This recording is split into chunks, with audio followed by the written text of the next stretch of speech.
Bueno, a mí me tocó esta mañana, pues este gozo, el privilegio de compartir la palabra del Señor con ustedes. Y voy a pedirles una vez más, si son tan amables en ayudarme, que podamos orar, que podamos inclinar nuestro rostro, pero que también usted extienda sus manos hacia mí. Yo quiero ser un instrumento fiel y certero en las manos de Dios esta mañana. Vamos a orar. Padre, en el nombre de Jesús, te damos muchas gracias por lo bueno que tú eres, por tu fidelidad para con nosotros, Señor, porque no hay nadie como tú. Señor, te suplicamos esta mañana una vez más, háblanos. Tú has estado haciendo una obra profunda, poderosa, desde el tiempo en el que estábamos alabándote y adorándote, Señor. Y sé que tú tienes preparada la mesa para nosotros. Por favor, te ruego, Señor, por la intervención poderosa de tu Espíritu Santo, que cada uno de nosotros reciba de ti, escuche de ti lo que necesita escuchar, lo que tú quieres que escuchemos, lo que tú quieres que podamos recibir. Gracias, Señor, por tu presencia, por tu respaldo, por tu palabra esta mañana, en el nombre de Jesús. Amén. Pues fíjense que meditando en todo lo que Dios ha estado hablando en este último tiempo, de unos meses para acá, y especialmente pues todo desde el Congreso, ¿se acuerdan ustedes, verdad? Hay algo que el Señor estuvo poniendo en días pasados en mi corazón, ahora que estaba orando y preguntándole qué quería que hablara, qué quería que compartiera con ustedes de parte de Él. Y ustedes recuerdan que el mes pasado tuvimos nuestro Congreso Anual de Mujeres. ¿Cómo se llamó? ¿Verdad? Así se oye. La importancia de ¿qué? De escuchar la voz de Dios. Y en este Congreso estuvimos aprendiendo aspectos muy importantes de cómo es que Dios habla, de cómo escuchar la voz de Dios. Se habló de algunos impedimentos o estorbos para escuchar la voz de Dios que teníamos que quitar de nuestra vida, etcétera, etcétera. Pues bien, lo que vamos a hablar el día de hoy tiene que ver con parte de todo eso que se ha estado hablando, de escuchar la voz de Dios, y tiene que ver con personas que han aprendido a escuchar la voz de Dios para obedecerle. Porque la verdad es que sería vergonzoso, y yo creo que todos aquí levantaríamos la mano de al menos alguna vez que sí hemos escuchado la voz de Dios y que no hemos obedecido. Alguien podría decir, sí, es cierto, yo he fallado. ¿Sí? ¿Nada más yo? ¿Verdad? Unos le están haciendo así, ¿verdad? Me están saludando, nada más se crean. Entonces, lo que vamos a aprender el día de hoy es acerca de cuando una persona de verdad ya escucha la voz de Dios, pero le obedece en lo que le llama a hacer. Hablaremos de cuando una persona ha tenido un encuentro con Dios y Dios le hace un llamado. Diga conmigo, un llamado. Entonces, el tema que Dios puso en mi corazón para compartir con ustedes es llamados de Dios no fáciles. Así anótelo. Llamados de Dios no fáciles, porque todos tal vez querríamos algunos llamados como, no sé, ¿verdad? Tal vez como el de Salomón, y con mucha riqueza y bendición, ¿verdad? Y prosperidad, o no sé, se me ocurrió de momento él, pero hay llamados, de por sí creo que como no debemos de andar conforme a la carne, sino conforme al Espíritu. Cada día no es fácil caminar en la voluntad de Dios, pero es lo mejor y es lo que nos conviene. Pero hay llamados específicos que no son fáciles. Y obviamente no vamos a ver todos los casos de los que nos narra la Escritura, porque pues el tiempo no alcanzaría, y por causa del tiempo solo vamos a ver algunos. Y si alguno de nosotros que está aquí o que lo estará escuchando a través del internet está sintiendo que es difícil llevar a cabo el llamado que Dios le hizo, ¿verdad? Si alguien está pensando, ay, qué difícil ha sido este tiempo, Señor, ya no puedo. Me llamó la atención lo que el Señor nos daba en la palabra profética en la adoración. ¿Se dio cuenta? Y Dios diciendo: el que espera en mí tiene nuevas fuerzas, levantará las alas como las águilas y volará, caminará, no se cansará, correrán, no se fatigarán. Pero tal vez en algún momento alguien aquí puede estar sintiendo debilidad en eso que Dios le llamó a hacer, y yo deseo y creo esto, que al final de la enseñanza nos veremos, número uno, confrontados, porque creo que a veces somos muy de chocolate, ¿verdad? Y estamos viendo terriblemente difícil lo que no es tan difícil, que lo hace difícil es nuestro orgullo y nuestra desobediencia. Y fíjese muy bien que dije nuestra, yo estoy incluida también. Pero también creo que al final nos vamos a ver animados cuando veamos la vida de algunos siervos que Dios ha llamado y que respondieron a ese llamado a pesar de lo que les implicó ese llamado. Ahora, antes de entrar directo en estos ejemplos, directo en el tema, quiero hablarle un poquito, y lo voy a hacer de manera rápida, espero que alcance a notar lo más importante. ¿Qué es el llamado de Dios? Hice un resumen de 3 diccionarios diferentes y algunas otras cosas que el Señor puso en mi corazón, entonces pues se lo voy a leer, a citar textualmente, ¿de acuerdo? Dice aquí: llamado. Todos los cristianos son llamados al servicio como testigos de Cristo en cada aspecto de sus vidas. ¿Eso lo ubicamos todos? Todos estamos llamados por Dios a vivir para Cristo, ¿sí o no? A servirle a Él, a servirle en la iglesia. Pero algunos cristianos son llamados por Dios para el cumplimiento de una tarea en particular en el reino de Dios, una tarea específica. Este llamado involucra el ejercicio de ciertos dones que da el Espíritu Santo, obviamente dones espirituales, para el cumplimiento de un ministerio específico, bajo condiciones especiales. Por ejemplo, alguien que es llamado como misionero, no todos tienen el llamado a las misiones. Hay gente muy espiritual y muy consagrada en esta congregación, pero que yo sé que les podría decir ahorita, y no lo voy a hacer, que dice: las misiones no es lo mío, o sea, no es, nunca lo ha sido, o sea, con un viaje misionero tuve y no más. Pero habemos otros que anhelamos y que disfrutamos, y que no importa si te bañas con agua helada y sientes como clavos en la cabeza y andas ahí en el burro y el caballo en el cerro y andas predicando y con la guitarra, ¿verdad? Y bueno, Dios tiene distintos llamados. ¿Cómo ves, Lupita? ¿Tú te irías a la sierra? Dice: donde Dios diga, ¿verdad? Bueno, hay otros que tienen un llamado al pastorado, hay otros que tienen un llamado como evangelistas o como maestros, apóstoles, profetas, como dice la Escritura, ¿verdad? Que Dios ha dado estos dones al cuerpo de Cristo. Pero algo muy importante que nosotros necesitamos tener en cuenta constantemente es que quien llama es Dios, es Él el que llama. Y lo hace de distintas maneras. No podemos encasillarlo y decir: no, este llamado yo creo que no es de Dios porque en mi concepto, en mi experiencia, ¿verdad? Mucho cuidado con eso.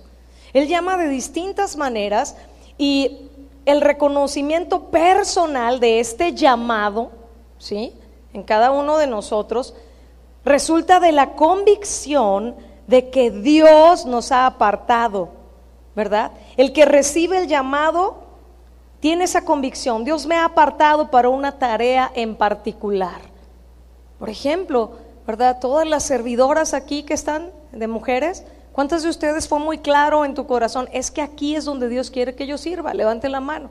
Claro que sí. Yo veo maestros de los niños y los respeto profundamente, y admiro personas que tienen más de 30 años dando clases aquí, que empezaron bien jovencitos y que los ves y dices: wow, mis respetos. Un llamado de Dios, gente fiel al llamado que Dios le hizo.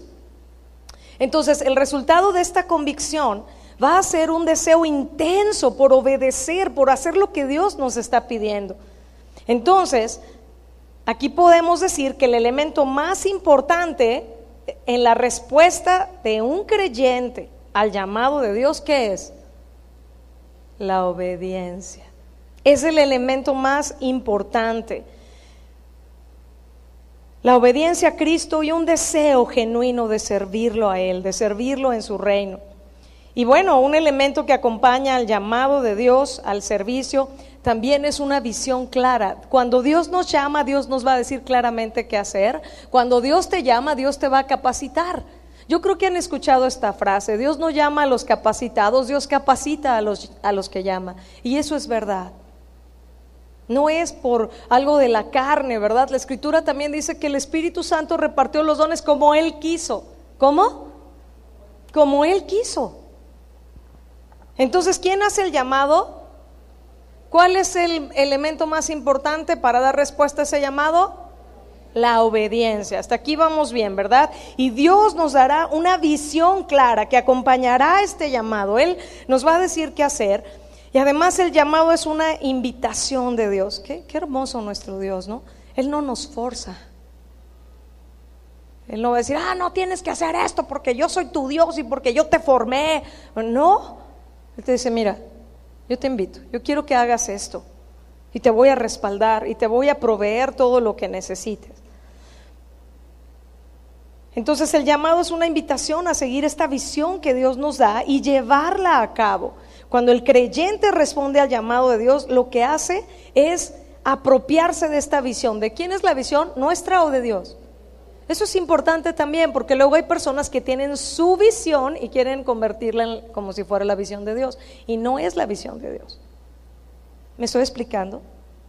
Entonces, es diferente cuando tú respondes al llamado y la visión que Dios te da, que es de Dios, la haces tuya y no andas buscando tu propio rollo, tu propio deseo ni tu propia visión, sino tú te apropias de la visión de Dios y te dispones para seguirla, para obedecerla, para llevarla a cabo. ¿Hasta aquí vamos bien? Fíjese, si usted ve en el diccionario Vine, se va a dar cuenta que hay distintas palabras cuando habla de llamar, de llamado.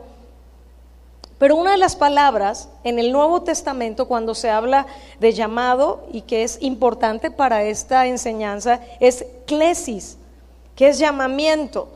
Y en el Nuevo Testamento se usa siempre de aquel llamamiento, escuche esto, cuyo origen, naturaleza y destino son celestiales. Klesis. Llamamiento cuyo origen, naturaleza y destino son celestiales, estando implicada en ello la idea de una invitación de parte de Dios para con nosotros. Algo más que le quiero comentar respecto de llamar o del llamamiento de Dios para nosotros, es un término cuyo significado teológico implica una invitación a servir a Dios con algún propósito específico. Ya vimos esto, ¿no? Todos tenemos llamados como iglesia, como cristianos, hay llamados que son para todos. Por ejemplo, el llamado a santificarnos es para solo los que están en el ministerio, en la iglesia, ¿o es para todos los hijos de Dios? Dice, llamados a ser santos. Entonces, como ese, podemos encontrar en el Nuevo Testamento muchas instrucciones que son un llamado de Dios para cada uno de nosotros, pero hay un llamado a servir a Dios con propósitos específicos. También este término, en otro sentido, describe una relación directa entre Dios y el sujeto llamado. ¿Sí? Por ejemplo, cuando Dios llamó a Israel, al pueblo de Israel, los separó de entre todos los pueblos, ¿a fin de qué? De que le sirviera, de que gozara de la protección de Dios. Y Dios es el que siempre tomará la iniciativa, escucha esto, o el que debe tomar la iniciativa es Dios. Nada que bueno, yo lo voy a hacer, y si el Señor ve que le gusta lo que hago, tal vez me pueda llamar a hacer eso, porque a mí me gustaría hacer eso. No, dile al de lado, no, pero así con el dedo y todo, dile, no, no es así. Otros ya están, te dije, no, es nada más, no.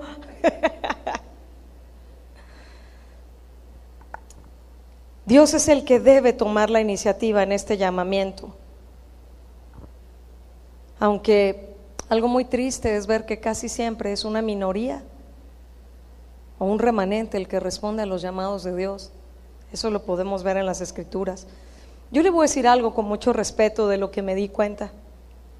En el Congreso, que hace cuánto es, un mes, ¿no? Un mes que acaba de pasar, y Dios obró tremendo, y hubo tiempos de adoración profundos y tiempos de ministración muy hermosos, y hay gente que después de esos tiempos, al menos yo ubico, bueno, no voy a decir cuántas personas, pero hay personas que con un corazón muy hermoso nos compartían, ¿verdad? No, pues es que cuando estábamos ahí el Señor me habló esto y ya me confirmó, ya me lo había dicho, pero yo no había obedecido, y este es el área donde Dios quiere que yo sirva, ¿no?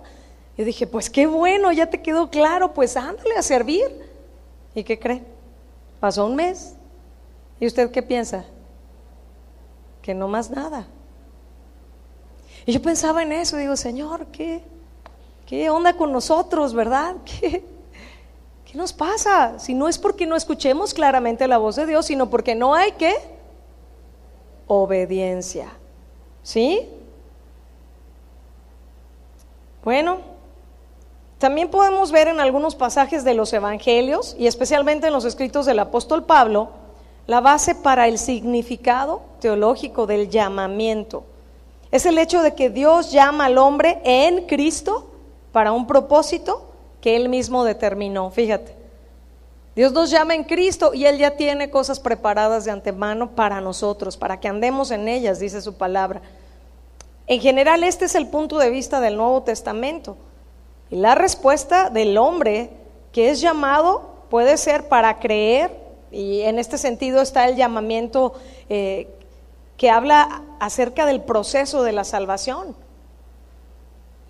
Las cartas de Pablo nos muestran de una manera clara el concepto teológico del llamamiento cristiano. Entonces, este llamamiento viene de Dios a través del Evangelio para la salvación. ¿Sí? Era como lo que les decía, un llamado que es para todos por medio de Cristo, que nos salvó y nos justificó y nos santificó, que es el constante llamado a la santificación. ¿Sí? Que nos permite el Señor ser parte de la familia de Dios, y debemos crecer en el compañerismo, el amor fraternal, etcétera. Pablo enfatiza algo en sus cartas. Para él, quienes responden al Evangelio son llamados. Por eso usted va a encontrar esa frase en las epístolas de Pablo constantemente, ¿no? Y a fulano y a los hermanos en tal parte, llamados a ser santos, llamados a la comunión en Cristo, llamados. Entonces, para Pablo, quienes responden al Evangelio de Cristo son llamados, y eso es en oposición a quienes lo rechazan.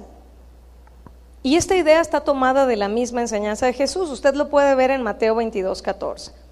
Bien, en algunos pasajes del Nuevo Testamento, el llamamiento es imperativo, es un imperativo a vivir conforme a la vocación cristiana. ¿Sí? Vivan como nuevas personas, ¿verdad? Por resumirlo en otras palabras. Hay muchos textos que ya es un imperativo, es una instrucción de Dios de cómo debemos de vivir en esta vida cristiana. Perdón por la repetición. Pero sin embargo, el sentido más pleno del llamamiento cristiano destaca la posición que el creyente asume en una relación más profunda con Dios. Cuando somos llamados hijos de Dios, que es el eterno propósito de la salvación de Dios para nosotros.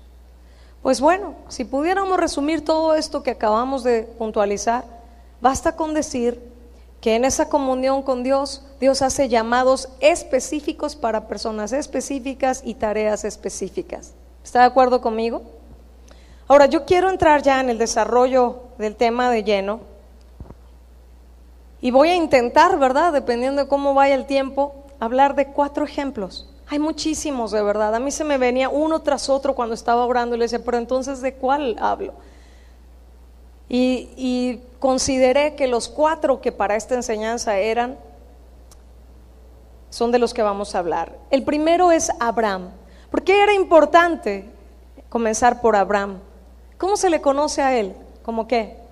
Como el padre de la fe. Es donde comenzó todo para el pueblo de Dios, ¿se da cuenta? ¿Quién era Abraham? Bueno, Abraham hijo de Taré, semita, que vino a ser padre de los patriarcas que iniciaron el pueblo israelita. Originalmente su nombre era Abram, cuyo significado podía ser padre exaltado. Pero Dios, usted se acuerda que le cambia el nombre por el de Abraham, que quiere decir padre de multitudes. Es el padre también de los ismaelitas y de otras tribus semitas. Eso está en Génesis 25. Abraham era un habitante de Ur de los Caldeos, que estaba en Mesopotamia, cuando él recibió el llamamiento de Dios para que abandonara su patria y la casa de su parentela para ir a una tierra que Dios le revelaría. Y le voy a pedir que vayamos rápido a Génesis capítulo 12. Lo más pronto que podamos abrir los textos será muy bueno.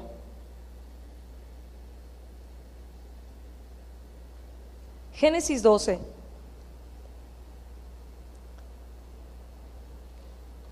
Dice así, y ahí está el título, Dios llama a Abraham, ¿ya se fijó? Dice, pero Jehová había dicho a Abraham, vete de tu tierra y de tu parentela y de la casa de tu padre a la tierra que te mostraré. Y haré de ti una nación grande y te bendeciré y engrandeceré tu nombre y será bendición. Bendiré a los que te bendijeren y a los que te maldijeren maldeciré, y serán benditas en ti todas las familias de la tierra. Y se fue Abraham como Jehová le dijo, y Lot fue con él. Sabemos que él era su sobrino, ¿verdad? Y era Abraham de edad de, ¿cuántos años tenía ahí cuando lo llamó? 75 años cuando salió de Harán. Qué tremendo, ¿no? Yo quiero detenerme tantito aquí y decir que hay personas que luego están tristes porque piensan muy en lo natural. No, pues yo ya estoy grande, ya mi tiempo pasó, ¿verdad? No le voy a pedir que levante la mano, porque eso es algo que el enemigo luego quiere poner en el corazón. Tú ya no sirves, tú ya no vas a poder ministrar, ya tú acabaste aquí, ¿verdad? Y son engaños. Pero cuando vemos que un hombre de ¿cuántos años? 75, ¿por qué Dios no lo llamó a los 15 o a los 20, verdad? Porque Dios es Dios y Él puede llamar a quien quiera, cuando quiera y como quiera. Él es Dios. ¿Me explico? Entonces, dice aquí, y era Abraham de edad de 75 años cuando salió de Harán. Tomó pues Abraham a Sarai su mujer y a Lot, hijo de su hermano, y todos sus bienes que habían ganado y las personas que habían adquirido en Harán. Y salieron para ir a tierra de Canaán, y a tierra de Canaán llegaron. Y pasó Abraham por aquella tierra hasta el lugar de Siquem, hasta el encino de Moré, y el cananeo estaba entonces en la tierra. Y apareció Jehová a Abraham y le dijo, a tu descendencia daré esta tierra. Y edificó allí un altar a Jehová, quien le había aparecido. Luego se pasó de allí a un monte al oriente de Betel y plantó su tienda, teniendo a Betel al occidente y Jai al oriente, y edificó allí altar a Jehová e invocó el nombre de Jehová. Y Abraham partió de ahí caminando y yendo hacia el Negev. Y bueno, usted puede seguir leyendo ahí toda la historia de Abraham, pero le voy a resumir. Partió con su padre Taré hacia Canaán, siguiendo la ruta de las tierras, buenas tierras llamadas en tiempos modernos la media luna fértil, ¿verdad? Que eran las tierras que pues, Dios le había prometido. Se detuvo en Harán, ahí se quedaron un tiempo y ahí murió su padre. Y después continuaron su viaje. Él continuó con su sobrino, obviamente con su esposa también, y con Lot hasta llegar a Canaán, donde vivió como un peregrino, adorando al Dios verdadero. Y luego, a causa de un hambre en Canaán, él tuvo que bajar a Egipto, donde cayó en el pecado de no decir la verdad, de que Sara era su esposa. ¿Se acuerdan de eso? Y hubo un conflicto ahí con el faraón, ¿verdad? Que la había tomado para su harén, y bueno, ahí el Señor interviniendo. ¿Esto por qué lo digo? Porque si alguien piensa, no, pues es que para que Dios me llame yo tengo que ya haber superado todas estas cosas y yo cometo muchos errores y todo. Bueno, pues aquí está uno que Dios llamó y que ahí, ¿verdad? Por miedito de que les costara la vida, dijo, no, no vamos a decir que eres mi hermana, porque era muy bonita su esposa, ¿no? Pues la regó, ¿verdad que sí? Pero el Señor no dice, ya la regaste, fúchala, ya no sirves. No, Él es paciente con nosotros. Si tuviéramos que estar perfectos o terminados para poder servir a Dios, ninguno serviríamos al Señor. Yo la primera, la verdad. Bueno, entonces ahí sucedió esto, ¿verdad? En Egipto, y bueno, después Lot habitó en Sodoma, y ustedes ya saben que Abraham intercede y todo lo que pasa después, etcétera, etcétera. Pero siendo Abraham, dice la Escritura, vamos a Génesis 15, 1 al 7, siendo Abraham un hombre viejo, diga conmigo viejo, recibió de Dios la promesa de un hijo. Génesis 15, 1 al 7 dice: después de estas cosas vino la palabra de Jehová a Abraham en visión, diciendo: no temas, Abraham, yo soy tu escudo y tu galardón será sobremanera grande. Y respondió Abraham: Señor Jehová, ¿qué me darás siendo así que ando sin hijo y el mayordomo de mi casa es ese Damaseno Eliezer? Dijo también Abraham: mira que no me has dado prole, y he aquí que será mi heredero un esclavo nacido en mi casa. Luego vino a él palabra de Jehová. ¿Palabra de quién? Ok, diciendo: no te heredará sino un hijo tuyo será el que te heredará. Y lo llevó fuera y le dijo: mira ahora los cielos y cuenta las estrellas, y si las puedes contar. Y le dijo: así será tu descendencia. ¿Y qué hizo Abraham? Dijo: no, se me hace que me equivoqué, estaba muy emocionado por mi deseo de tener hijos. No, aquí dice: y creyó a Jehová y le fue contado. ¿Por qué? Por justicia. Y le dijo: yo soy Jehová que te saqué de Ur de los Caldeos para darte a heredar esta tierra. Y fíjense, aunque Dios le dio la promesa de un hijo a Abraham, él, ustedes saben qué pasó, cayó en el error de buscarlo por medios humanos, ¿verdad? Siguió ahí la recomendación de su esposa, que se desesperaba por no tener hijos. Entonces ella le dice: no, pues ándale con mi esclava, ¿verdad? Y pues ya, el hijo que tenga pues va a ser nuestro, ¿no? Y pues ahí salió Ismael, y los problemas que se están cosechando hasta el día de hoy. Al hacer Dios pacto con Abraham, ahí se dio como señal de ese pacto la circuncisión. Dios entonces visitó a Abraham y le renovó la promesa de ese hijo. Ahora vamos ahí a Génesis capítulo 17, versículos 1 al 11. ¿Listos? Dice: era Abraham de edad de 99 años. ¿Cuántos años? ¿A los cuántos salió de su tierra? 75. Dios le había dado promesas a los 99. ¿Cuántos años habían pasado ahí? Y algunos se sacó la chancla para contar con los dedos de los pies y de las manos. Nada se crea. 99 años, dice aquí, cuando le apareció Jehová y le dijo: yo soy el Dios Todopoderoso. De entrada me llama la atención que Dios le dice: aquí se trata de mí, no se trata de ti, no se trata de tu circunstancia y de lo que tus ojos ven y lo que todo mundo te va a decir. Yo soy el Dios Todopoderoso. Anda delante de mí y sé perfecto, y pondré mi pacto entre mí y ti, y te multiplicaré en gran manera. Entonces Abraham se postró sobre su rostro, y Dios habló con él diciendo: he aquí, mi pacto es contigo, y serás padre de muchedumbre de gentes, y no se llamará más tu nombre Abraham, sino que será tu nombre Abraham, porque te he puesto por padre de muchedumbre de gentes, y te multiplicaré en gran manera, y haré naciones de ti, y reyes saldrán de ti, y estableceré mi pacto entre mí y ti, y tu descendencia después de ti en sus generaciones, por pacto perpetuo, para ser tu Dios, y el de tu descendencia después de ti. Y te daré a ti y a tu descendencia después de ti la tierra en que moras, toda la tierra de Canaán en heredad perpetua, y seré el Dios de ellos. Dijo de nuevo Dios a Abraham: en cuanto a ti, guardarás mi pacto, tú y tu descendencia después de ti, por sus generaciones.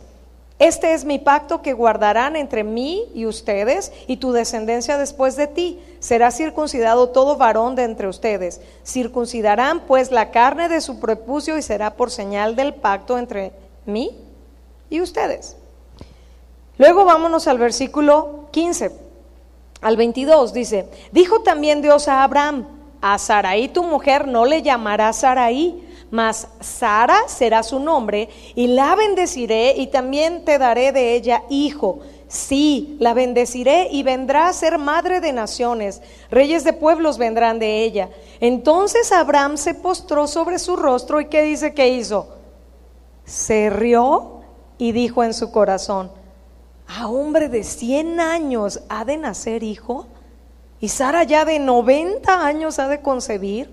Y dijo Abraham a Dios: ojalá Ismael viva delante de ti. Respondió Dios: ciertamente Sara tu mujer te dará a luz un hijo, llamará su nombre Isaac. ¿Qué significa? ¿Se acuerdan? Pues él se rió y Dios sí sabe lo que pasa acá adentro. Le dice: pues así se va a llamar tu hijo, Isaac. Risa. Y confirmaré mi pacto con él como pacto perpetuo para sus descendientes después de él. Y en cuanto a Ismael, también te he oído. He aquí que le bendeciré y le haré fructificar y multiplicar mucho en gran manera. 12 príncipes engendrará y haré de él una gran nación. Mas yo estableceré mi pacto con Isaac, el que Sara te dará a luz por este tiempo el año que viene. Y acabó de hablar con él y subió Dios de estar con Abraham. Finalmente Sara dio a luz a Isaac. Y bueno, ya ustedes saben la historia, que Sara entonces ya pidió que la esclava, ¿verdad?, Agar, con su hijo fuera echada porque le hacía la vida terrible a ella y a Isaac. Y Abraham, con mucho pesar y dolor en su corazón, después de recibir una instrucción de Dios, de que era Dios diciéndole: sí, echa a la esclava y a su hijo, ¿verdad? Entonces Abraham obedece, y después la gran prueba de fe de Abraham viene cuando Dios le pide que sacrifique ¿a quién? A Isaac, su único hijo, prueba de la cual sale victorioso porque él creyó que Dios podría resucitar de entre los muertos a su hijo. El nivel en el que Abraham creía en Dios, esto es algo que yo en lo personal creo, ¿ok?, le hacía estar en un nivel alto de confianza delante de Dios. Es decir, Dios decía: yo tengo confianza de probarlo en este nivel. Y no todos son confiables. A quienes el Señor apenas permite una pruebita y ya se están desbaratando.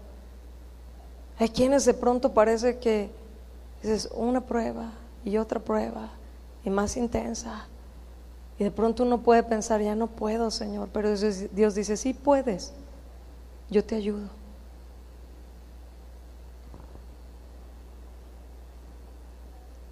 Génesis 22, 1 al 3, lo leemos, dice: aconteció después de estas cosas que probó Dios a Abraham y le dijo: a Abraham. Y él respondió: heme aquí. Y dijo: toma ahora tu hijo, tu único, Isaac, a quien amas. Di conmigo: a quien amas. Y vete a tierra de Moriah y ofrécelo allí en holocausto sobre uno de los montes que yo te diré. Y Abraham se levantó muy de mañana, o sea, era un hombre obediente que confiaba en Dios y hacía pronto las cosas, ¿verdad? Porque se levantó muy de mañana y enalbardó su asno y tomó consigo 2 siervos suyos y a Isaac su hijo. Cortó leña para el holocausto y se levantó y fue al lugar que Dios le dijo. Y usted puede seguir leyendo la historia. Ya la conocemos, la mayoría de los que estamos aquí, el resto de la historia. Él estuvo dispuesto a sacrificar a su hijo en obediencia a Dios, y Dios le dijo: ahora conozco que en verdad temes a Dios. Ya conocí esto, Abraham, porque no me has rehusado entregarme a tu único hijo. Y Dios detiene, ¿verdad?, el sacrificio y provee al cordero para el sacrificio. Por eso es que en el Nuevo Testamento dice que Abraham fue justificado porque le creyó a Dios. Y es llamado además que el padre de la fe, el padre de los creyentes. En contraste con su relación con los israelitas, ¿verdad?, que ellos podrían decir: no, nosotros somos hijos de Abraham, sí, según la carne, nada más. Pero nosotros, por medio de la fe en Cristo. ¿Está de acuerdo conmigo? Fíjese, los judíos en el tiempo de que Jesús estaba aquí en la tierra alardeaban mucho de ser descendientes de Abraham, pero Jesús les dijo que si fueran hijos de Abraham harían sus obras. Y estuvo fuerte esa vez, allí en Juan capítulo 8, donde dice, ustedes hacen las obras de su padre. Y dice, pero Abraham es nuestro padre. Y Jesús dice, no, su padre es el diablo, porque las obras de su padre, el diablo, son las que ustedes hacen. Si fueran hijos de Abraham, o sea, hijos de la fe, las mismas obras que Abraham hizo, ustedes harían. El apóstol Pablo aclaró que la promesa no fue dada a Abraham por sus obras, sino por su fe. Usted busque los Romanos 4:9. Y por tanto, ahí en Gálatas 3:7 dice, los que son de fe, estos son hijos de Abraham. ¿De acuerdo? Y bueno, el apóstol Pablo también aclaró en Gálatas 3:16 que la promesa no fue hecha a las simientes de Abraham, sino a su simiente. ¿Quién era esa simiente? Cristo. Sí tenemos claro esos detalles, ¿verdad? Esos aspectos importantes. La fe de Abraham es lo que más resalta en este personaje. Eso le fue contado por justicia, por eso Santiago 2:23 dice que fue llamado amigo de Dios. Yo digo, wow. Ahora, yo le dije un mega resumen de Abraham, pero le animo a leerlo. Pero fíjese, Dios llama a Abraham a una edad muy avanzada.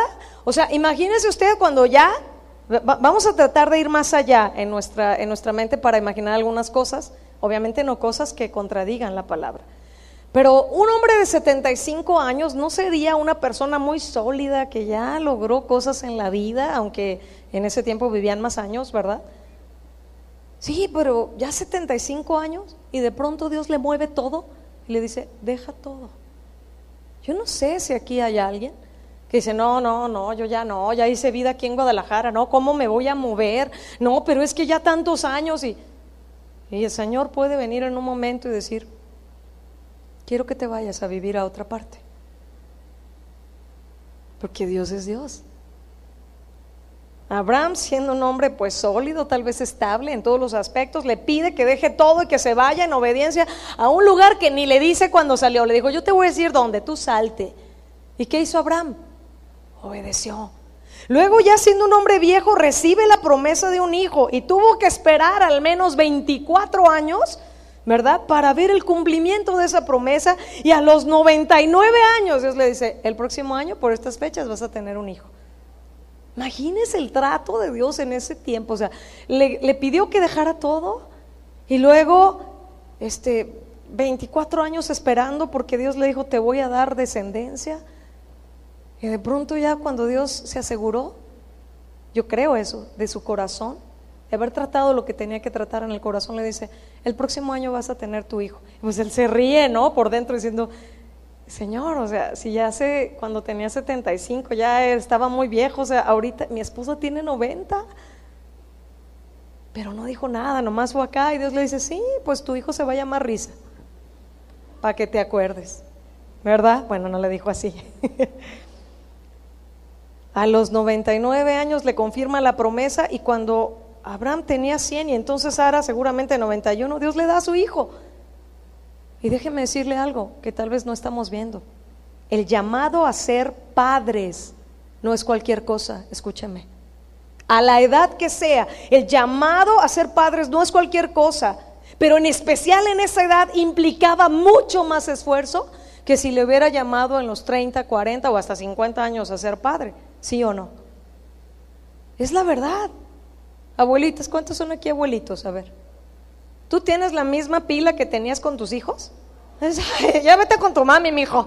Ay, muy chulo mi nieto, ándale pues, allá váyase con su mami. No, yo veo a mi mamá, digo, híjole, la admiro porque tiene una pila, ¿verdad? Y todavía mis sobrinitos más pequeños no le ganan, ¿no? Pero digo, mamá, qué bárbara. Y ahí está con ellos jugando y juegan luchitas y quién sabe qué tanto más, ¿verdad? Pero la realidad es que ya no es lo mismo, ¿verdad? Y cuando uno de los niños, pues a mí me lo ha hecho mi sobrino, tía, y se te dejan ir con todo y pum, aquí dices, ay, ya no aguanto como hace unos ayeres, ¿verdad? ¿Sabe qué? Dios estaba haciéndole un llamado tremendo aquí a ser padres, y ese no es un llamado cualquiera, y me pareció muy importante puntualizarlo. La palabra de Dios dice, herencia de Jehová son los hijos, cosa de estima el fruto del vientre. Dios te está dando de lo más valioso. Dice, es mi herencia, es mío, te lo estoy confiando. Fíjese qué tremendo. Y en esa edad implicaba muchas más cosas. Yo al estar escribiendo todo esto, Dios me recordó de hace años una señora, una hermana de la congregación, que me pidió una consejería. Y cuando llega a mi oficina, ¿verdad?, fue con una adolescente y yo pensaba que era su nietecita. Y me dice, no, hermana, es mi hija. Y entonces me dice, fíjese que Dios me sorprendió y a los 50 años la tuve, ¿verdad? Y yo, wow, dije, qué tremendo, ¿verdad? Pero Dios lo hace. Y bien, o sea, sana la señora, sana la jovencita, pero estaba en esa etapa bien difícil y la señora, por favor, aconséjeme, necesito ayuda, ¿verdad? No estaba siendo fácil para ella guiar a su hija adolescente. Digo, tampoco lo es para alguien que tiene 25, 30, 35 años guiar a su hijo adolescente, ¿verdad? Pero imagínese una persona de 50 años, 60 años. Bueno, Dios sabe lo que hace. ¿Cómo reaccionaríamos nosotros? Ahí le va una pregunta. Si alguien que usted y yo conocemos de aquí de la congregación, que ya le vemos en una edad que no, pues ya no está ni para casarse ni para tener hijos, ¿verdad? Y que se casa y Dios le da hijos. Ay, ¿verdad la carta? No, es que si se vieran, porque como con todos los cables cruzados de... Es una pregunta válida. Yo le voy a decir por qué creo que es válida. No porque la está haciendo yo, ¿Es válida? Le voy a decir por qué. ¿Dios es el mismo del Antiguo Testamento? ¿Qué cantamos hoy?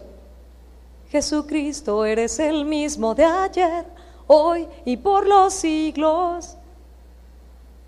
¿Dios lo puede hacer hoy en día? ¿Sí o no? Pero ¿sabe cuál es mi preocupación, si así le pudiera yo llamar? ¿Cómo reaccionaríamos los que somos el pueblo de Dios? ¿Sabe qué creo? Que tal vez si esa persona recibiera un llamado así de Dios, y ayer se me ocurrió porque venía pasando de mi oficina hacia acá para el ensayo y estaba el grupo de jóvenes adultos, ¿no? Y yo estaba estudiando todo esto. Dije, mire, que alguien de los adultos se casara y ándale, que Dios le fuera dando un hijo. ¿Cómo reaccionarían los demás? No faltaría, es que hay que ser prudentes. Yo creo que eso ya no es de Dios. Hay edades para todo y el cuerpo que no se qué. Y le voy a decir algo, sí es cierto. En nuestra limitada concepción natural de las cosas sí es cierto. Yo no estoy diciendo que uno sea imprudente, pero ¿qué si Dios le place hacerle un llamado así a alguien? ¿Qué encontraría ese alguien en el cuerpo de Cristo? Gente que le animara y le dijera, ¿sabes qué? Dios es el mismo. Confía, el Señor te va a proveer, te va a dar la fuerza y te va a dar la gracia. O dirían, uy, no, mire, perdón por lo que voy a decir, pero hay gente que a veces es tan imprudente y tan feíta en sus comentarios, que podría decir, ay, hasta mal se ve la hermana, pues ve la edad, parece su nieto, no su hijo. Qué horrible, ¿no? O sea, eso, como quiera, esa persona podría enfrentarlo allá afuera, pero aquí, entre nosotros, los hijos de Dios, que decimos que conocemos a Dios, que leemos la palabra. Ay, ¿verdad que ya cambió mucho esto? Nomás lo empecé a aplicar y ya fue una de... ¿Cuántos aquí tienen 50 años? No estoy diciendo que Dios te va a dar un hijo ahorita, ¿verdad? Pero ¿qué si tiene nuevos retos? Y tú pensabas, no, yo ya estoy de salida.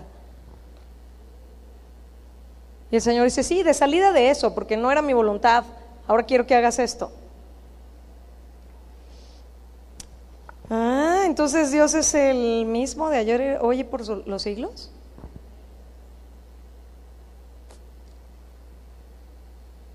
¿Verdad que es de pensarse? Yo misma lo pienso de mí, ¿verdad? Y hay algo que no me gusta mucho de mí, pero soy demasiado honesta y luego acabo ahí contándoles y abriéndoles el corazón. Pero yo estoy soltera porque Dios ha querido que esté soltera. Yo creo en el matrimonio, yo creo todo lo que Dios dice en su palabra, pero Dios hasta ahorita al menos ha sido muy claro conmigo.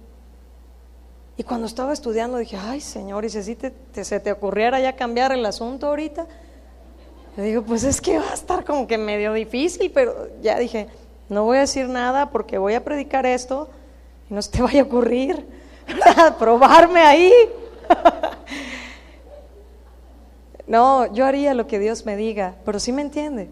Y pensé, ¿cuánta gente se alegraría y cuánta gente me atacaría? Uy, no, pues sí, ¿verdad? Mire, estaba pensando cosas que podrían hasta decir, sí, pues como ya, ¿verdad? Ya desgastó toda su fuerza ahí, todo el ministerio y sirviendo, ahora sí ya quiere un esposo y unos hijos. No, si siempre los he querido, pero he querido más la voluntad de Dios por encima de lo que hubiera sido mi deseo y mi anhelo. Y estoy contenta con obedecer a Dios. A veces no ha sido fácil. A veces la soledad y los ataques de la gente y de los hermanos son muy duros. Pero Dios está conmigo. Y es mi esposo y me acompaña a todas partes. Es mi amado. La verdad. Pero yo también pensé, dije, ay Señor, y si no fuera uno de los jóvenes adultos y me cambias la historia, dije, pues déjame irme preparando, Señor, con el escudo aquí. No se crean. Quizás no. Quizás yo voy a permanecer soltera el resto de mi vida sirviendo a Dios y no tengo problema con eso. Yo estoy dispuesta a hacer lo que Dios quiera. Es de lo que se trata. Si Dios te dijo cásate, si Dios te dio hijos, haz la voluntad de Dios. Si sigues soltero, pues el soltero tiene cuidado de las cosas del Señor, sirve al Señor. Pero bueno, sigamos. Hay un segundo ejemplo y me voy a ir más rápido, ¿ok? Porque sí quisiera hablarte de los 4. Y es el profeta Oseas. Yo dije, o sea, hay que hablar algo también que sea fresa. No se crean. Oseas. Estoy jugando, hermanos. Es que da nervios, luego ustedes están muy serios y ya se ríen y digo, bueno, le voy a seguir dando. Se crean. Oseas, ¿quién era? Su nombre significa salvado o salvación. Era el hijo de Beri, profeta, que desarrolló su ministerio en días de Usías, Jotam, Acaz y Ezequías, reyes de Judá, y en días de Jeroboam, hijo de Joás, rey de Israel. Usted puede buscar todos estos reyes y ver cómo eran las condiciones en ese tiempo. Oseas fue además contemporáneo del profeta Isaías, del profeta Miqueas y de Amós. Si nosotros analizamos un poco del libro de Oseas, ahí nos vamos a dar cuenta, uno, que es el primero de los llamados profetas menores. ¿Cuáles eran las circunstancias para Oseas, para el llamado que Dios le hizo? Dice que todo Israel se había apartado del pacto con Dios, o sea, todo Israel se había apartado del pacto con Dios. Primero yo le hablé del pacto que Dios hizo con Abraham. Todo Israel se había apartado entonces, dedicándose a la idolatría.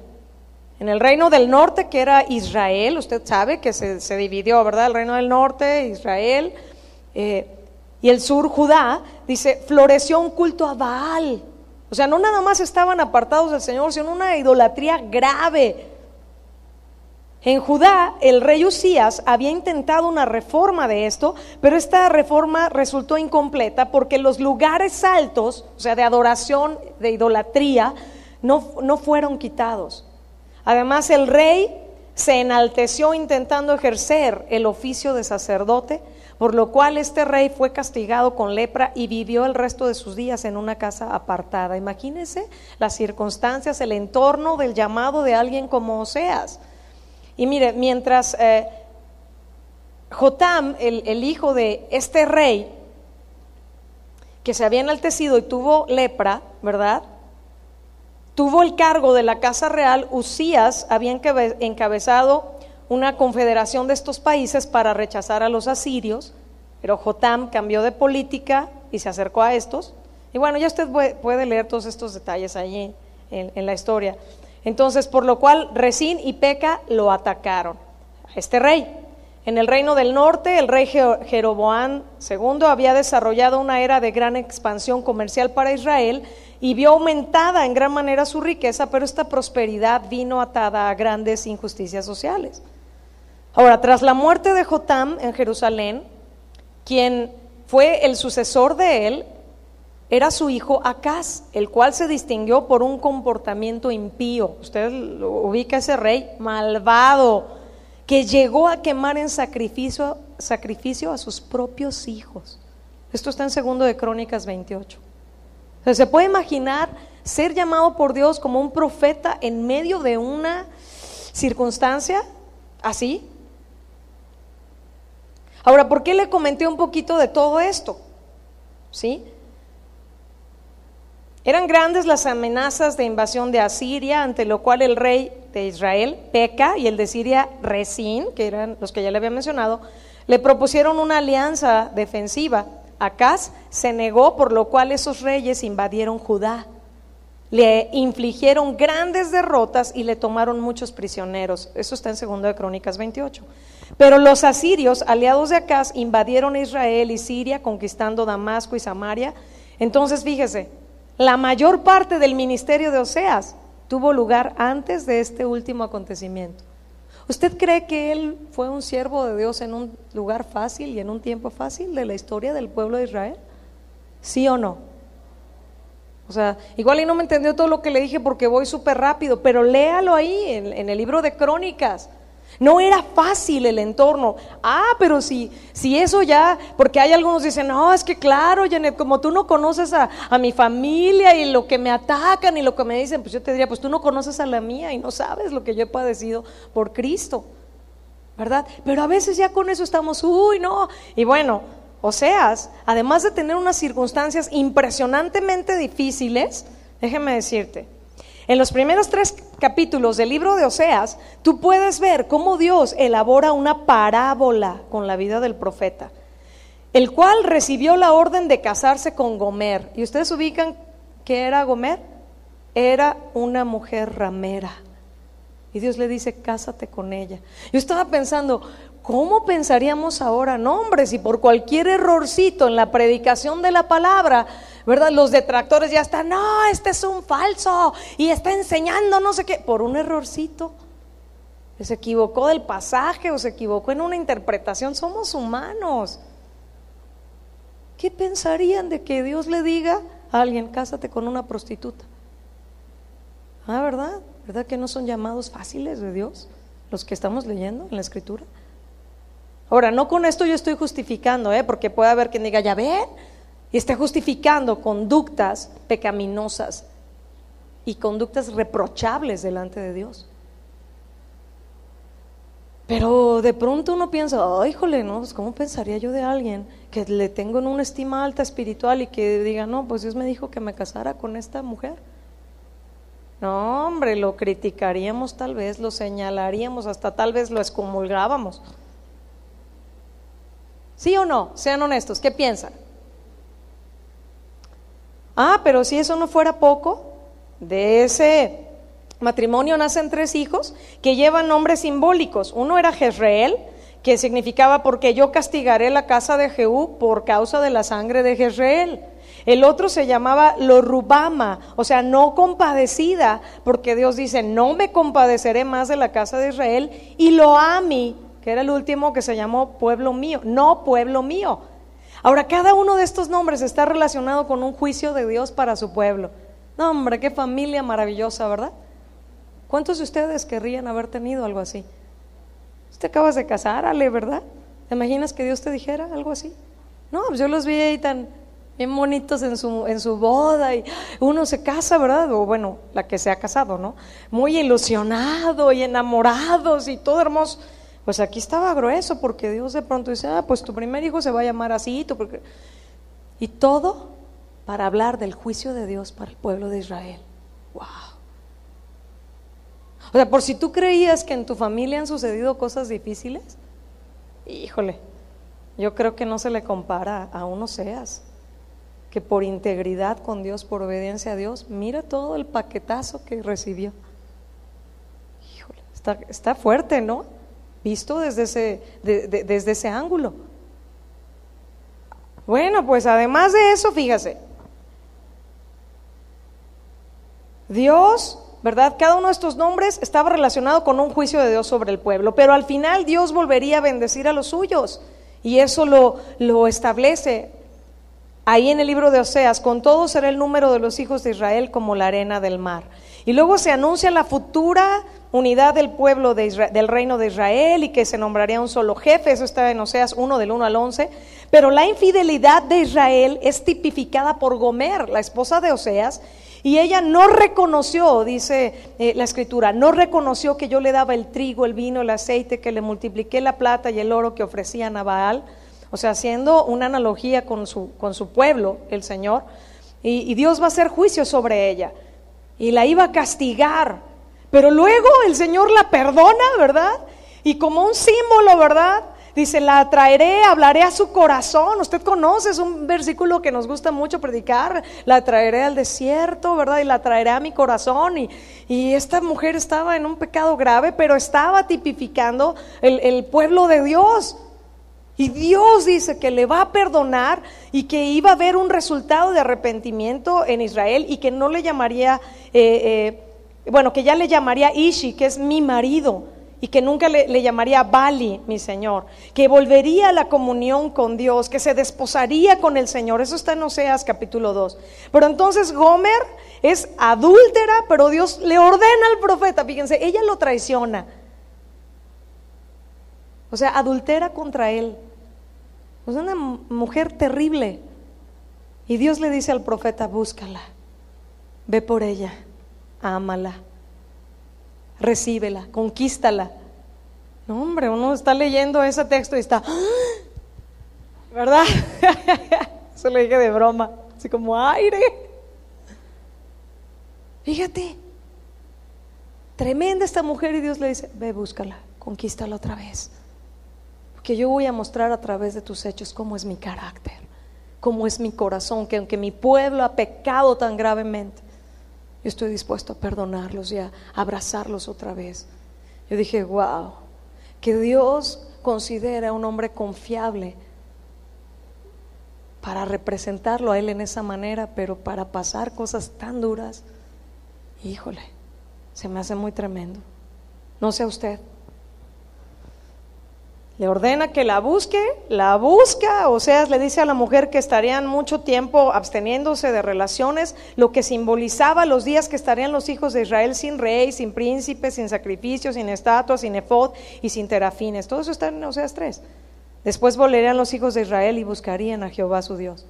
En fin, usted puede leer el libro de Oseas y se va a dar cuenta que la idolatría es la causa final del mal que vendría sobre Israel. Los israelitas habían desechado los mandamientos de Dios, se habían olvidado del Señor, por lo cual vendría un juicio divino.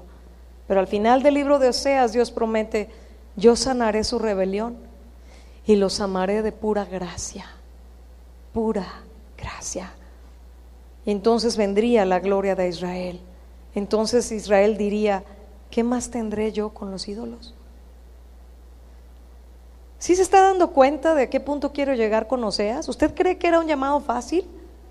O sea, un hombre que ama a Dios, que teme a Dios, ¿cree que de manera natural querría casarse con una persona en esas condiciones? No. ¿Cree que le querría poner a sus hijos, que son un regalo de Dios, el nombre de los juicios, para que fuera un anuncio, ¿verdad?, al pueblo de Israel? No, y eso no es nada. Después, ya cuando se le muere, ¿verdad? Lea el libro de Oseas, por favor.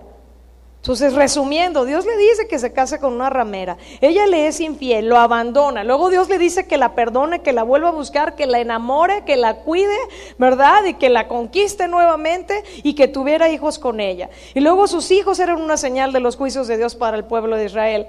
Pregunto nuevamente: ¿quién querría un llamado así? ¿Hola? No, pero ahí estamos: oigo tu voz en mi corazón, ¿verdad? No me puedo resistir. Ay, ¿verdad? Pero vieron un llamado, el que, no, pero es que lo que yo deseaba era no, pero es que no es lo que tú y yo deseábamos. ¿Realmente estamos entendiendo que Dios es bueno, que es perfecto, que es recto, y lo que Él te pida tiene propósitos altos y eternos? Ese es el punto.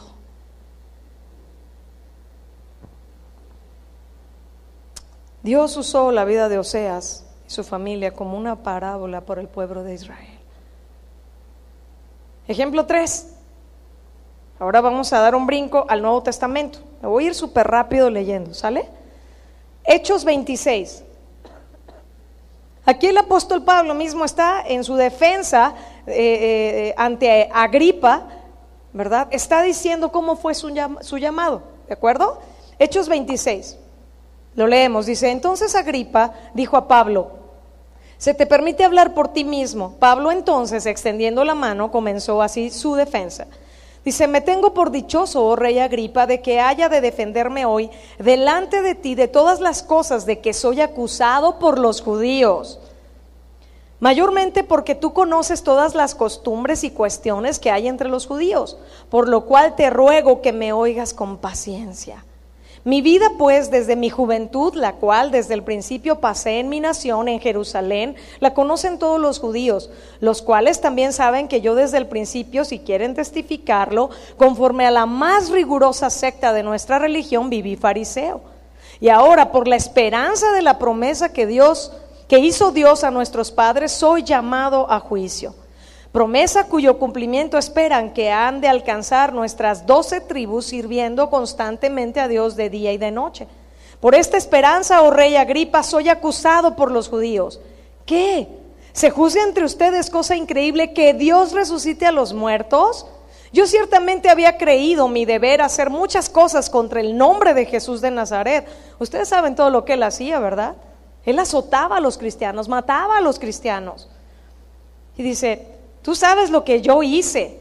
Dice: lo cual también hice en Jerusalén. Yo encerré en cárceles a muchos de los santos, habiendo recibido poderes de los principales sacerdotes, y cuando los mataron yo di mi voto.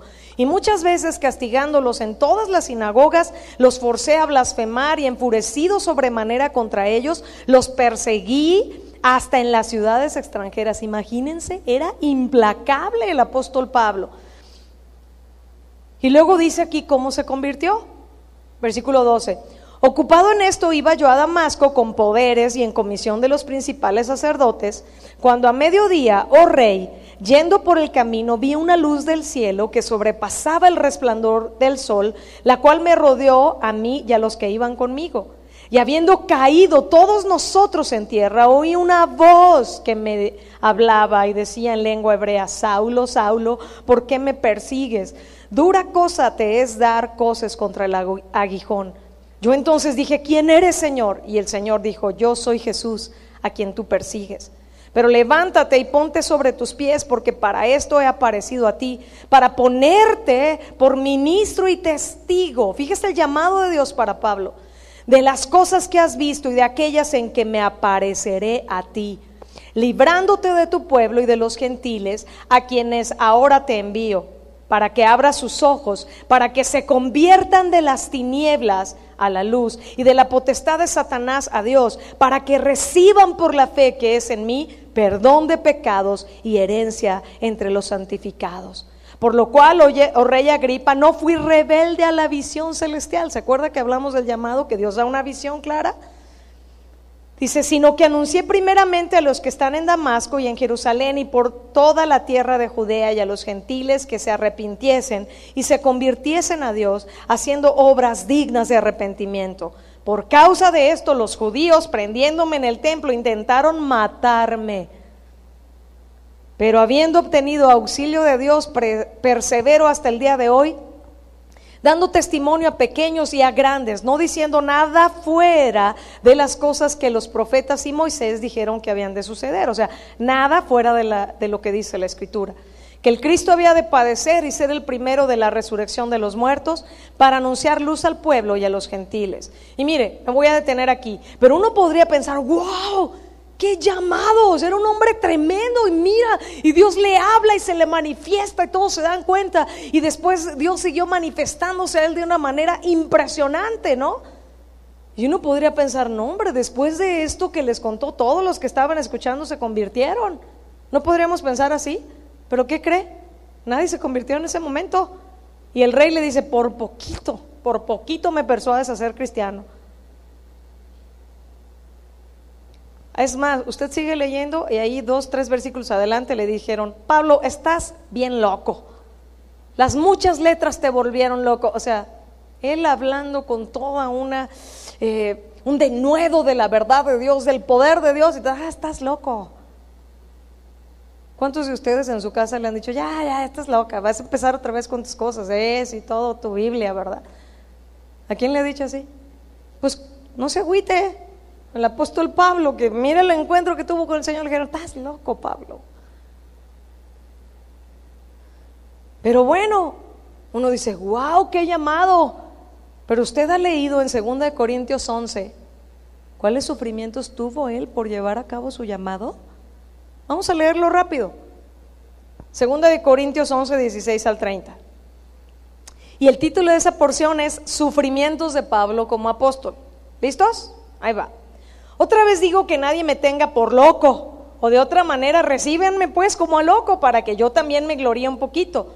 Lo que hablo no lo hablo según el Señor, sino como en locura, con esta confianza de gloriarme. Puesto que muchos se glorían según la carne, también yo me gloriaré, porque de buena gana toleran a los necios, siendo ustedes cuerdos.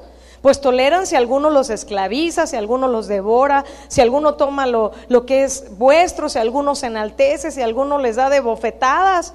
Él estaba diciendo como ahora, ¿no? Hay congregaciones que no se predican la sana doctrina, que extorsionan a la gente y le sacan el dinero, y la gente bien obediente, bien noble y bien ahí esclavizada.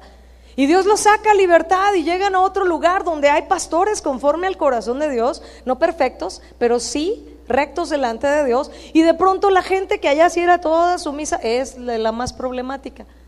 Es lo mismo que el apóstol Pablo estaba diciendo, ustedes sí toleran todo esto, pero los que están haciendo la voluntad de Dios, ¿qué hacen ustedes con ellos?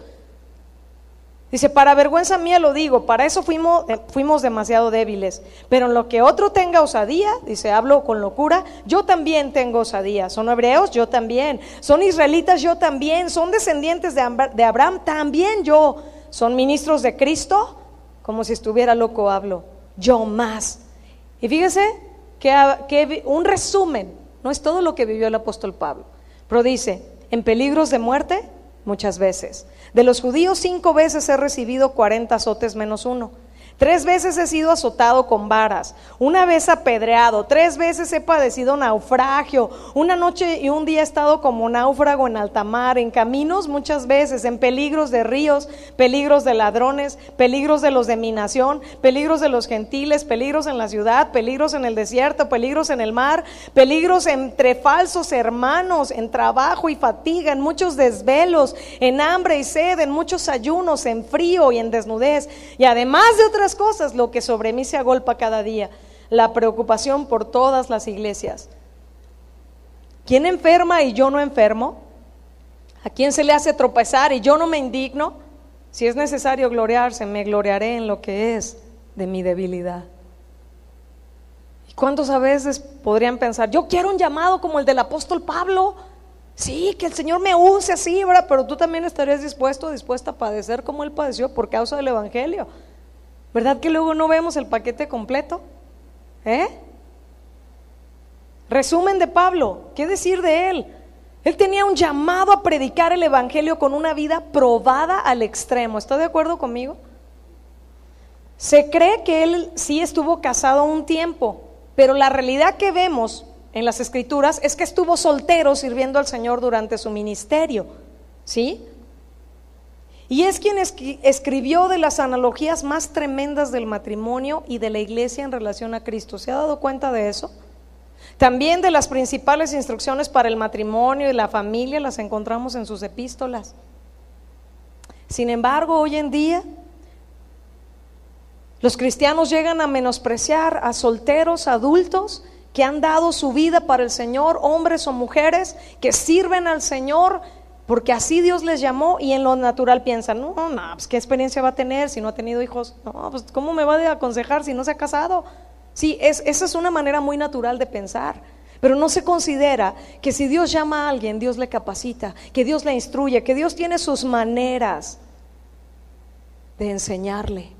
Sino porque el apóstol Pablo tuvo las revelaciones más tremendas del matrimonio. ¿Por qué no fue Pedro? Bueno, eso es lo que yo pregunto, ¿no? Porque Dios es Dios y Él le da a cada uno lo que Él quiere, ¿sí? En lo natural se podría pensar así, Pero Dios tiene sus maneras de enseñar a sus siervos, a los que han llamado y son fieles a Él. Así que tengamos cuidado de no menospreciar a alguien, porque en nuestros conceptos, en nuestras estructuras y moldes pensamos que esa persona no tiene nada que darnos. Mucho cuidado con menospreciar lo que Dios le ha dado a alguien, con el llamado que Dios le ha hecho a alguien. ¿Me regalan otros 15 minutos? ¿Sí? Jeremías, con este quiero terminar. Jeremías, el profeta de Israel, que es autor del libro que lleva su nombre y también de Lamentaciones. Él nació en Anatot, una villa benjamita a unos 7 kilómetros al noreste de Jerusalén, probablemente alrededor del año 639 a.C. Jeremías pertenecía a una familia sacerdotal y la mayoría de los eruditos supone que descendía de la línea de Abiatar, porque este sacerdote fue echado hacia esa ciudad por Salomón. Eso está en Primero de Reyes 2. Jeremías, fíjese lo que le voy a enfatizar ahora, siendo muy joven fue llamado al ministerio. ¿Se da cuenta? Tenemos a Abraham muy viejo y que es padre de todos los creyentes, ¿verdad? El padre de la fe. Tenemos a un apóstol Pablo de una edad madura, ¿verdad? Pero que Dios lo lleva solo a todas partes. Tenemos a un Oseas, que su familia era la parábola para mostrar la condición del pueblo de Dios. Y tenemos a un Jeremías, un profeta llamado por Dios joven al ministerio profético. Jeremías 1:4, vamos a leer ahí hasta el 19. Aquí está el llamado y la misión de Jeremías. Nuevamente lo voy a leer rápido, sé que usted lo va a seguir con su vista. Jeremías 1, versículos 4 en adelante.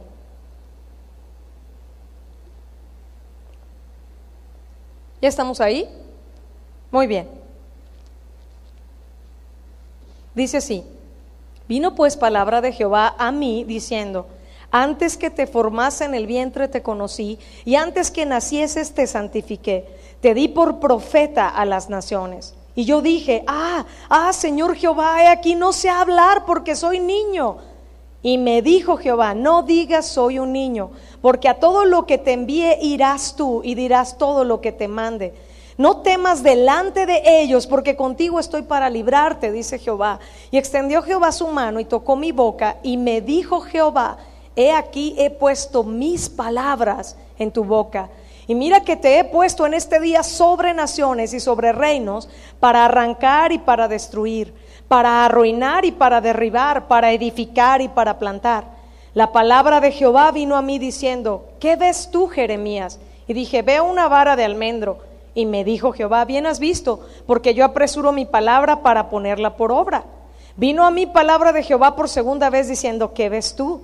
Y le dije: veo una olla que hierve y su faz está hacia el norte. Me dijo Jehová: del norte se soltará el mal sobre todos los moradores de esta tierra, porque aquí que yo convoco a todas las familias de los reinos del norte, dice Jehová, y vendrán, y pondrá cada uno su campamento a la entrada de las puertas de Jerusalén, y junto a todos sus muros en derredor, y contra todas las ciudades de Judá. Y a causa de toda su maldad proferiré mis juicios contra los que me dejaron e incensaron a dioses extraños, y la obra de sus manos adoraron. Tú pues ciñe tus lomos, levántate y háblales todo cuanto te mande. No temas delante de ellos, para que no te haga yo quebrantar delante de ellos. Porque aquí que yo te he puesto en este día como ciudad fortificada, como columna de hierro y como muro de bronce contra toda esta tierra, contra los reyes de Judá, sus príncipes, sus sacerdotes y el pueblo de la tierra. Y pelearán contra ti, pero no te vencerán, porque yo estoy contigo, dice Jehová, para librarte. ¿Se está dando cuenta de la magnitud del llamado de él? Era un llamado muy difícil, un pueblo terriblemente rebelde, vuelto por completo a la idolatría. Pero por si eso no fuera poco, ¿verdad? No me voy a tener a explicarle más del entorno, pero le animo a que lea el libro de Jeremías. Se cree que Jeremías nunca se casó por la instrucción de Dios. ¿Usted sabía eso? Mire, está en Jeremías 16, 1 al 4. Jeremías 16, 1 al 4 dice: vino a mí palabra de Jehová diciendo: no tomarás para ti mujer, ni tendrás hijos ni hijas en este lugar, porque así ha dicho Jehová acerca de los hijos y de las hijas que nazcan en este lugar, de sus madres que los den a luz y de los padres que los engendren en esta tierra. De dolorosas enfermedades morirán. No serán plañidos ni enterrados, serán como estiércol sobre la faz de la tierra, con espada y con hambre serán consumidos, y sus cuerpos servirán de comida a las aves del cielo y a las bestias de la tierra. ¿Qué tal, Quizás alguno podría pensar, bueno, Señor, me llamas me das un llamado tan difícil, yo te voy a obedecer, pero además me dejas solo. Y hay quien podría llegar a atreverse a decir, ¿por qué a mí? ¿Y por qué a ti no? El punto es que la gente acostumbra a estarse comparando con otros y no centrándose en qué es el llamado que Dios le ha hecho de manera particular. A mí se me hace fuerte esto, pero era en realidad una protección de Dios diciéndole, Jeremías, no te cases. Esto es lo que van a padecer porque el juicio que ellos se han ganado por su idolatría te va a arrastrar a ti también. No te cases. Me recordó la película de Jeremías. No sé si alguien ha visto esa película. Bueno, al menos la que yo vi del profeta Jeremías es una de las más apegadas a la escritura. Y me impresionó cómo lo escenificaron, ¿no? Porque él estaba pues joven y había una joven que le gustaba mucho, ¿verdad? Y Dios le dice, no te cases. Y no se casó. Y rompió con eso. Y viviendo en todo lo que padeció, lo quisieron matar, lo metieron a la cárcel, lo golpearon por predicar y hablar lo que Dios dijo. Él estuvo solo, siempre solo. Y yo creo que padeció mucho por obedecer el llamado de Dios.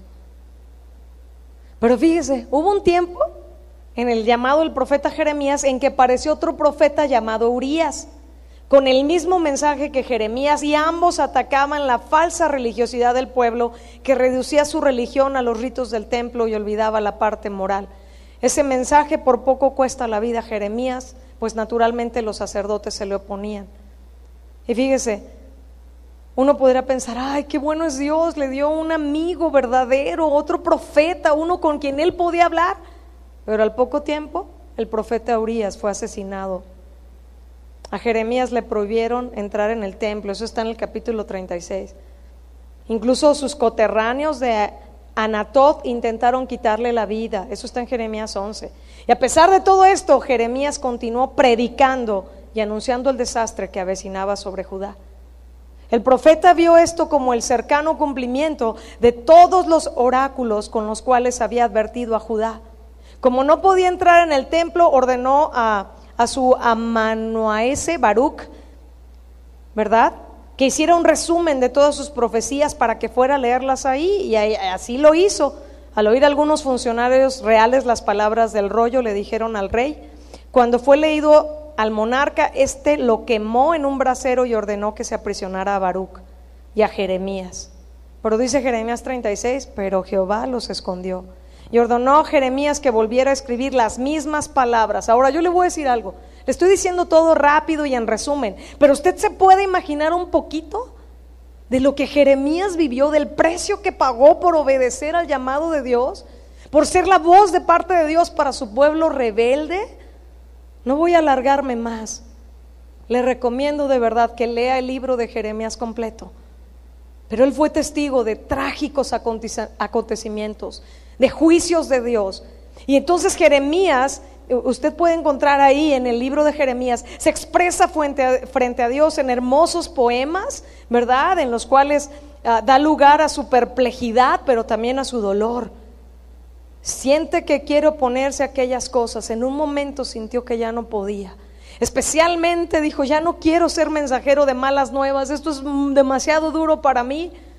Pero la obra del Espíritu Santo en él era tal que no se pudo resistir y tuvo que decidir hablar lo que Dios le decía que hablara.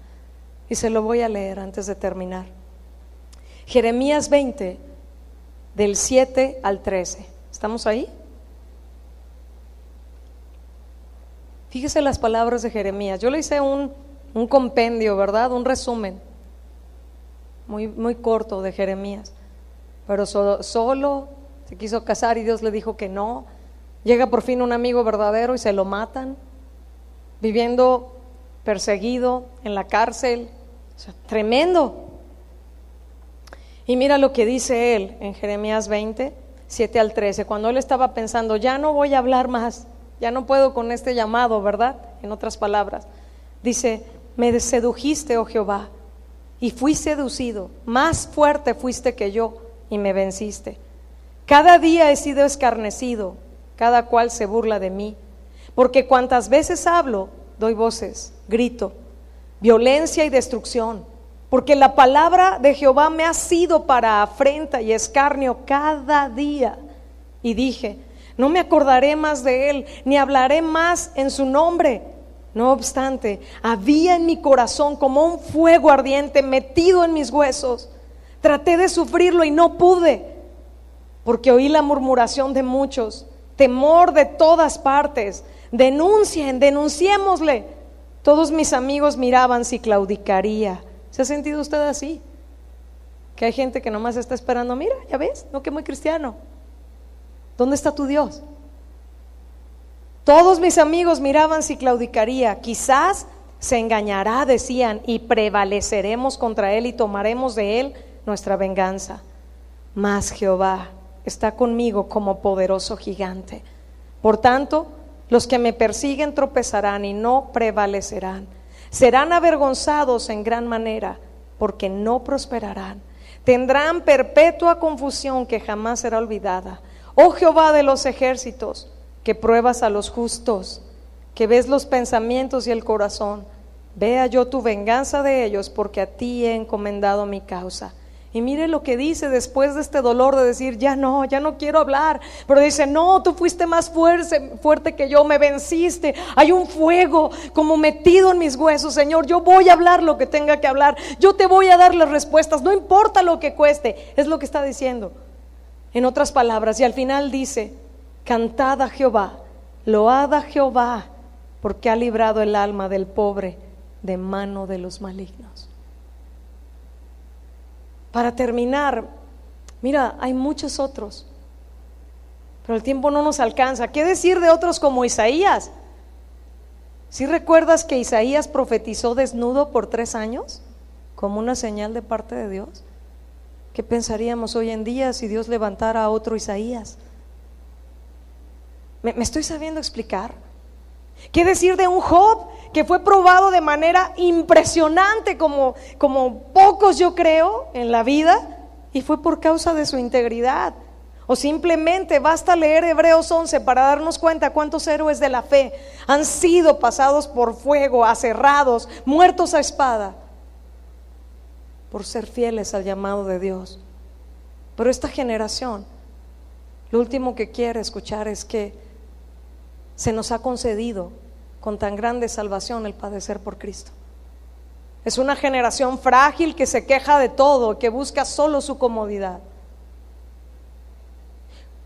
¿Por qué Dios puso esta enseñanza en mi corazón? Quiero decirle cuáles eran los propósitos. ¿Cuáles son los propósitos? Número 1, que usted y yo conozcamos más a nuestro Dios, que en verdad escudriñemos la palabra y conozcamos cómo Él obra las cosas que Él ha hecho, que nosotros conozcamos cómo piensa Él, cómo actúa, y que no seamos ligeros en juzgar a otros, en emitir juicios equivocados hacia otros hermanos en Cristo, porque nosotros no entendemos el llamado particular que esa persona tiene, que tienen llamados que no encajan en el común denominador, y como no encaja en mis parámetros, no es de Dios. Pero te estoy comprobando, y solo 4 ejemplos, que era Dios llamándolos. Pero ¿quién querría un llamado como los que mencioné? A ver, levante la mano. Siendo honestos, ¿verdad? Yo creo que debemos de dejar de quejarnos y de compararnos, y de darnos cuenta que hay gente que realmente ha padecido cosas gravísimas por causa del Evangelio, por causa de la palabra de Dios. Fíjense, Juan 9 habla del ciego de nacimiento, porque los discípulos le preguntaron a Jesús que si había pecado él o sus padres. O sea, ya de inmediato estaban haciendo un juicio injusto, ¿verdad? Oye, pues está ciego, es porque pecó. ¿Quién pecó? Ayer me estaban contando de otra congregación donde hay una hermana que está enferma y pidió oración, y en lugar de que oraron por ella le dijeron: no, usted tiene que escudriñar su corazón, hermana, porque seguro esto es un juicio por su pecado. Arrepiéntase y confiéselo. Yo dije: ¿qué onda? Ahora, sí es cierto que en un momento una enfermedad puede ser un trato de Dios por pecado, pero aquí, ¿se fijan? No hemos cambiado, somos feos. Los discípulos luego acá muy espirituales: Señor, ¿quién pecó, este o sus padres? Y el Señor voltea y dice: pues ni este ni sus padres, sino para que la gloria de Dios se manifieste en él. Este nació así. No seamos ligeros para destruir con nuestra boca a otros que están pagando un precio alto y que son confiables delante de Dios para soportar pruebas que otros no soportarían. Tengamos amor y respeto. No seamos ligeros en establecer juicios. Y aquí el Señor le dice, ¿verdad? Como se dio cuenta que nuestra visión de las cosas como seres humanos es muy limitada, nosotros tendemos a hacer moldes de cómo creemos que son o que deben ser las cosas, y hasta nos atrevemos en nuestra ignorancia a encasillar al mismo Dios pensando: no, esto no es de Dios, porque si fuera Dios obraría de esta manera. Qué ignorantes somos a veces, hermanos, pensando que Él no puede hacer las cosas que está haciendo conforme a sus propósitos específicos y para su gloria. Jesús, en el caso de este ciego, les dijo: ni este ni sus padres han pecado, sino para que se manifieste la gloria de Dios en él. Amados, no seamos ligeros en juzgar, en hablar emitiendo juicios contra otros hermanos en Cristo que están padeciendo, que lo último que necesitan es nuestro juicio. Este es el primer propósito: que conozcamos a Dios y no seamos ligeros en menospreciar a gente que Dios ha llamado con llamados muy específicos, muy particulares. Segundo propósito: el que quienes están aquí o quienes escuchen esta enseñanza sean consolados, sean animados y confrontados, seamos animados y confrontados al ver personas que enfrentaron situaciones tan difíciles en el llamado que recibieron de parte de Dios y al obedecerle. Propósito 3: que nosotros respondamos al llamado particular que Dios nos ha hecho o que está haciendo a muchos de los que estamos aquí. No seamos como el profeta Jonás. ¿Usted ubica la historia de Jonás? Que Dios le dijo qué hacer, y él qué hizo, dijo: no, yo no voy a ir a Nínive, se van a arrepentir todos, no, ni mi vuelta, ¿verdad? Y fue, y se alejó de Dios, y fue y se escondió en un barco, y tuvo que ser arrojado en el mar, y acabó en el vientre de una ballena, y hasta que entendió, dijo: no, Señor, ya voy a obedecer. Bueno, pues se lo estoy mega resumiendo, ¿verdad? Lo vomita la ballena, y entonces sale, y Dios no cambió de plan, ¿verdad? Dijo: bueno, como ya entendiste, mi hijo, no te preocupes, ya no vayas a Nínive. No, en cuanto sale, dice: ok, ya entendiste, vete a Nínive. O sea, te dije que hicieras esto, no querías. ¿Qué necesidad tenemos de llegar hasta el vientre de la ballena por desobedientes? Respondamos al llamado particular que Dios nos ha hecho. No seamos como Jonás, que no quiso obedecer el llamado de Dios e ir a profetizar a Nínive, que huyó de Dios, y después de un largo proceso de trato de Dios para él, finalmente tuvo que ir a Nínive, a hacer lo que Dios le dijo que tenía que hacer. No se nos olvide que como creyentes tenemos un supremo llamamiento. Diga conmigo: supremo llamamiento. ¿Sí? Y el apóstol Pablo dijo en Filipenses 3, 12 al 14, se lo leo: no que lo haya alcanzado ya, ni que ya sea perfecto, sino que prosigo para ver si logro asir aquello por lo cual fui también nacido por Cristo Jesús. Hermanos, yo mismo no pretendo haberlo ya alcanzado, pero una cosa hago: olvidando ciertamente lo que queda atrás y extendiéndome a lo que está adelante, prosigo a la meta, al premio del supremo llamamiento de Dios en Cristo Jesús. Y segunda de Timoteo 1:9 dice: quien nos salvó y llamó con llamamiento santo, no conforme a nuestras obras, sino según el propósito suyo y la gracia que nos fue dada en Cristo Jesús antes de los tiempos de los siglos. Yo quiero terminar orando por todos nosotros, ¿verdad? Yo misma, rogándole al Señor que su palabra realmente en este día haya encontrado cabida en nosotros y que demos una respuesta a Él.